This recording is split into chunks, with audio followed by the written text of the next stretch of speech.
కూడా తెలుసు. మాట్లాడితే 307 కేసులు, ఎస్సీ ఎస్టీ కేసులు, అట్రాసిటీ కేసులు, ఎన్నో కేసులు పెట్టడం, రాత్రుల్లో గంజాయి వ్యాపారం చేసేవాళ్ళు రౌడీలు తెచ్చి ఇంటి దగ్గరికి పంపించి కొట్టించి గేట్లు కూడా విరచడం చాలా చూసాం తిరుపతి పట్టణంలో. మేము ఒకటే చెప్తున్నాం, మన ప్రభుత్వం ఇది మంచి ప్రభుత్వం.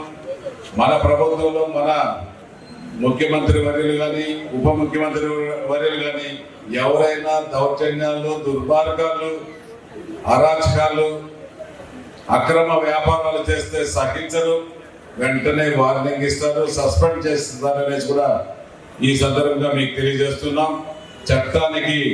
చట్టం పని చేసుకునే విధంగా పరిపాలన సాగుతుంది.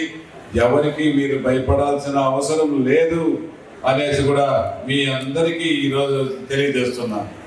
ఏదైనా ఇబ్బందులు ఉంటే మా దృష్టికి కూడా తీసుకురండి.